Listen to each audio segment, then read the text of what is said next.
So owning land in the state of Maine, or anywhere really, there's a lot of ways to generate income. If you're investing in land, there's a lot of things you can do, including agriculture, forestry, leasing it, conservation, renewable energy. There's a lot of cool things to talk about in this if you're looking to invest in land in Maine. So let's do this. Hey guys, this is going to be a really great video. So if you like this type of content, please like it, subscribe, hit that little bell, comment below. All of the above really helps our YouTube channel. We put episodes out every week. If you end up not liking it, you can unsubscribe, but we really appreciate if you do all those things for us. So first thing that we want to talk about is the agricultural ventures. Maine's varied climate and fertile soil really supports diverse agricultural uses, crop cultivation, growing potatoes, especially Maine potatoes. I think we're number 2 in the country. I could be wrong. Number 1? Wow, I got somebody back there saying we're number 1. Really? Idaho? I think we actually beat Idaho. Come on, really? Very. I don't know. We're going to have to look that up. Put it up on the screen here or something if that's true, if we're number 1. I always thought we were number 2, but if we're number 1, that's cool. Aroostook County is very well known for the potatoes. Also, wild blueberries, which I believe is a lot down east. Washington County is big for apples. Androscoggin and Kennebec counties can be highly profitable. These are stable crops in Maine and are supported by a long cooperative network. So there's a lot of things you can do with the land agriculturally that can really help make your investment better. Livestock farming, raising cattle, goats, chickens, other livestock can generate income from the meat, dairy, eggs. Price of eggs right now, I mean, it'd be great to have your own. Small scale farms are increasingly popular and often integrated with farm stands and community supported agriculture CSA programs. Me and my family actually did that once with a local farm. It was really great. Fact. Ooh, look at this. Fun fact.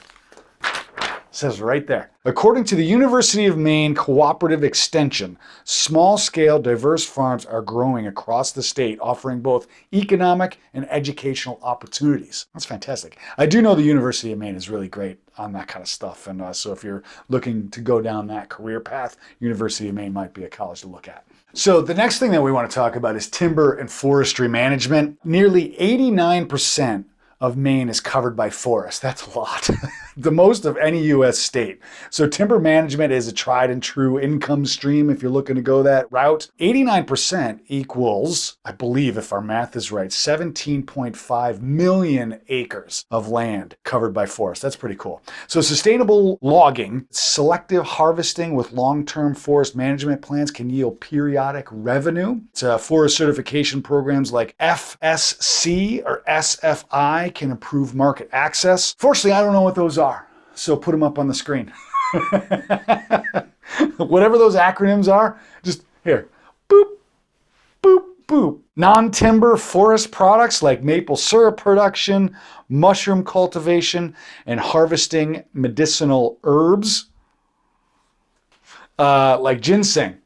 What were you thinking of? They're viable alternatives. Fact. Ooh, another fun fact for the timber and forestry management. The Maine Forest Service provides technical and financial assistance to landowners pursuing sustainable forestry. So next up, this is getting good, guys. We got to stay to the end because this is just going to get better and better as we go. Next up is leasing and recreational use. I mean, how can this section not be great? Let's see what happens. Passive income opportunities through leasing includes, I mean, who doesn't like passive income? All right, agricultural leases. Makes sense, right? You can rent out your land to farmers.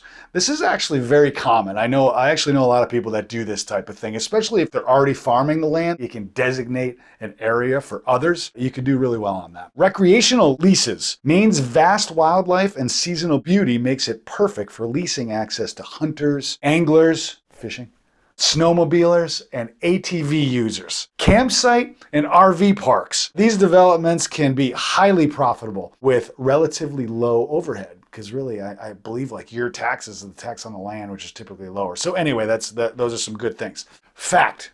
Check local zoning ordinances. Some towns may require special permits for short-term camping facilities or RV parks. That's kind of like a tip. I don't know about a fact. Maybe like a tip. A fact tip. It's a factual tip. It's a factual tip.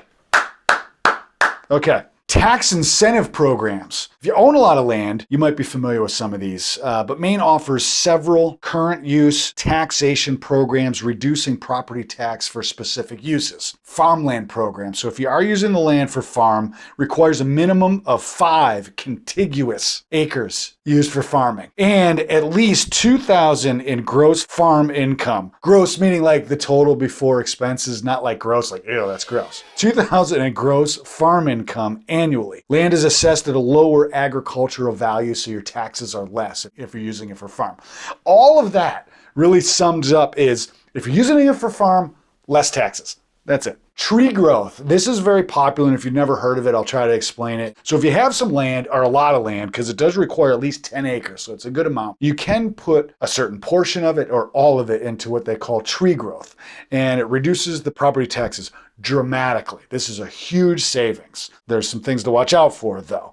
You do have to have a forest management program, meaning somebody comes in and looks at it. I think it's like once a year, then have an annual plan. You got to like give the plan to the town and blah, blah, blah. So, and they do keep up on it. Most towns are good at making sure that that plan is in place and being used. The fun fact, exactly what I'm about to tell you. This is exciting.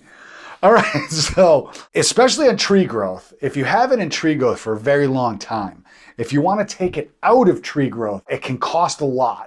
Like you basically have to pay all the back taxes. You do want to be mindful of what you're doing there. Like if you're like, hey, I want to put it in a tree growth, but I might want to use the land down the road, you're going to want to be mindful of that. We run into that a lot. Like if you have land that's just been generational, just been passed on or whatnot, and it's been in tree growth for decades and decades, and all of a sudden the family wants to sell it, and the people buying it maybe want to do a development or whatnot. Sometimes it can cost a lot of money, especially on waterfront. It can cost a lot of money to get it out of tree growth, as we say. So you do want to be mindful of that. Maybe talk to the town that you're in if you're going to look at that, just to see what the penalties are, et cetera, down the road. This next one that we're going to talk about is splitting up the land or doing a subdivision into smaller parcels and selling them off. The subdivision basics in Maine, a subdivision is defined as a division of a parcel into 3 or more lots within any 5-year period. You can play that game. Like if you just do one every 5 years, there's a lot of cool things that you can do with it.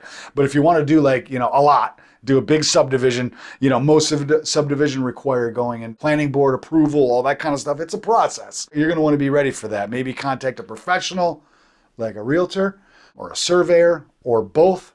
And, we can help walk you through that process. But the process does include, soil testing, percolation tests, making sure that septic can be used, all that kind of stuff.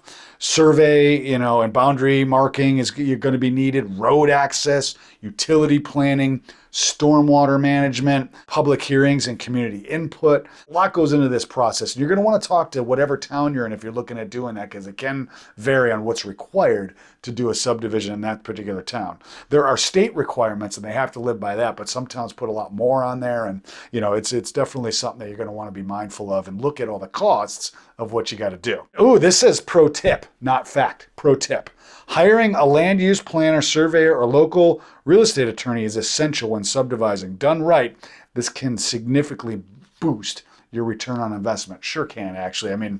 Subdivisions and developments can be very profitable. So next up is our renewable energy projects, not products. Well, sort of products, because we're talking about solar. There's a lot of ways you can use solar on your land. Like you could do solar leasing, like lease your land out to a company that does solar, and then they create a solar farm, all that kind of stuff. You can set it up yourself. Wind power, you can lease it that way. More location sensitive, but possible with wind power. Of course, you got to be higher up. The wind's got to be there, et cetera, depending on where you are. Fun fact, the Maine Office of Energy works with landowners to identify opportunities that align with the state goals. Fun fact. Next up, agritourism and educational ventures, combining rural charm with visitor experiences. Things like farm stays and tours, bed and breakfasts, pick your own farms, seasonal events, pumpkin patches, corn mazes, all that fun stuff. Have you guys ever done a corn mage? Comment below. I like those. Did I say mage? I said corn mage. Corn maze. Workshops, things like cheese making, herbal remedies. Again, stop thinking about herbs. Homesteading, and especially popular among tourists and homesteaders. Oh, fun fact, agritourism is growing rapidly in Maine. The Maine Agritourism Task Force helps landowners set up their businesses. Conservation easements. I actually have a good friend that I play hockey with. He's with the land trust out there. If you're watching, how you doing, dude? Easement sales. If your land is near or can be used for trails and just kind of, you know, making sure the land stays the way it's supposed to be. Things like that could be really great. And a lot of these like land trusts and everything will rent those easements or create easements or even buy some of your land from you. Big tax benefits on easements like that, federal tax deductions, state property tax relief for using your land in those ways. Fun fact, groups like the Maine Coast Heritage Trust or Forest Society of Maine are active in preserving working forests and farmland. Final tips. Now, the word final doesn't mean like you go away from this video because this is exciting stuff. You got to listen to this and then I'll sign off. So don't click away. Okay, let's see. Oh, wait, hold on. Before diving into any investment or income strategy, you should ... Consult local code enforcement officers and planning boards. Smart. Work with surveyors, attorneys, and CPAs and realtors. Connect with local agricultural extensions or economic development offices. There's a lot of big words in this one. Research zoning laws, soil types, and market demand before you look at any investment. And we are not financial advisors, by the way. Just going to put that out there. I don't know if I need to say that, but I'm gonna. Most importantly, if you make Maine your home, you don't have to do it alone.